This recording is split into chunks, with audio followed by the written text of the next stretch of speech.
So what's the name? My name, I'm popularly known as Mr. B.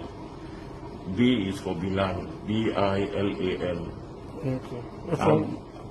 I'm from Uwere. I'm professionally a consultant in hotel management, and I'm an actor too, a comedian actor. I act in Nollywood. You act in Nollywood? Yeah. Which nationality?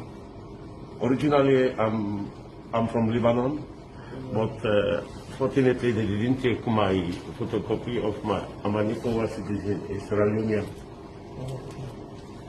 So what happened that you're here today? Oga, you know, we are in the holy month of Ramadan. In the night, I don't sleep till morning prayer. In the morning, I wake up around 9 o'clock. I saw a message in my MacBook, in my iPad. Mr. B, please call me. I have business for you. The man photo appeared. I called him with my MTN line.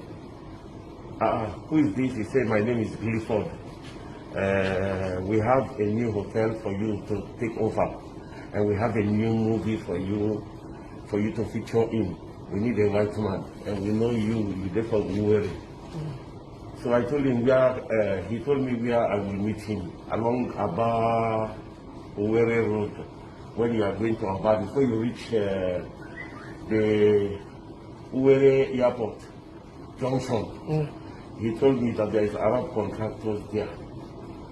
So there, his driver will come and take me to the hotel where we will sit and talk and negotiate. I reached the place. The driver, he gave the driver my number.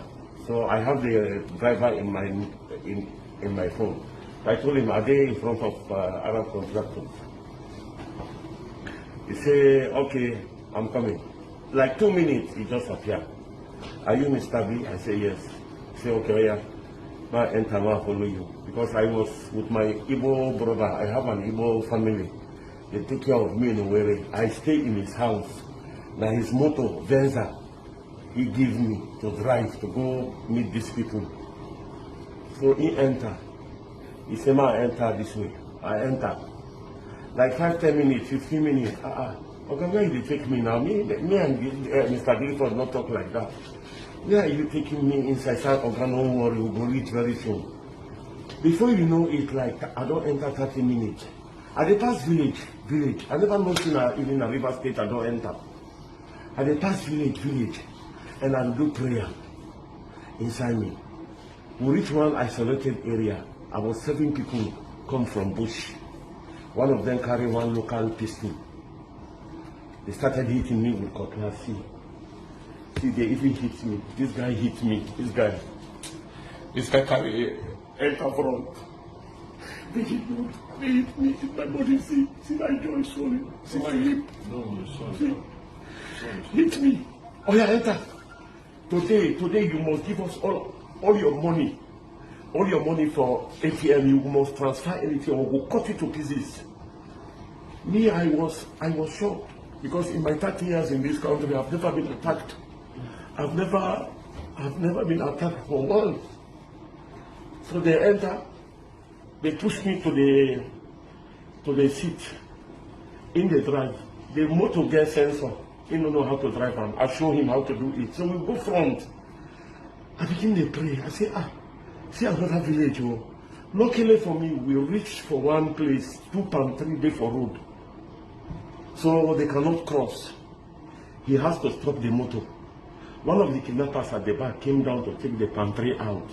As he wanted to take the pantry out, I was praying. Then one boy came from the bush. I said, don't take that pantry.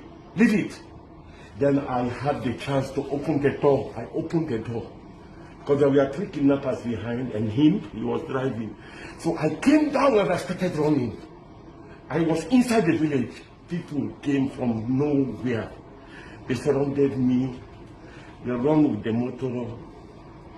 This is how God saved me. They took my Venza, the Venza of my Igbo friend. Luckily for me, I even have some complimentary card that one of the vigilante people saw in the motor where they left the Venza in the bush. So he gave it to me.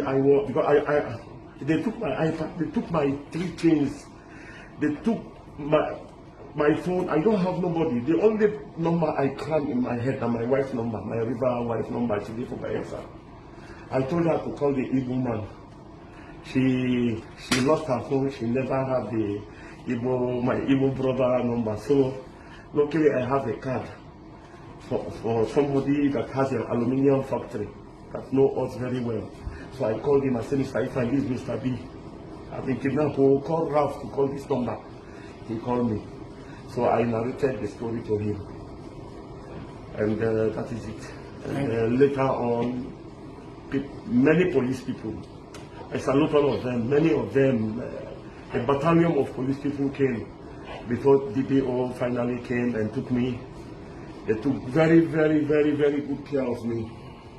May they live long. May God guide and protect you all. In fact, I am impressed. I pray the government will do more for you, to mobilize you more. Instead of you, they go hire this rotting bus, they enter inside. They can buy new bus for every police station, mobilize them. The guys are trying. No matter the bad they talk about police, believe me, today I know that police people are trying in this Nigeria. They don't have proper government support. They don't have better facility. They suffer left and right just to put fuel or this or that higher boss. Imagine a great country like Nigeria, number 6.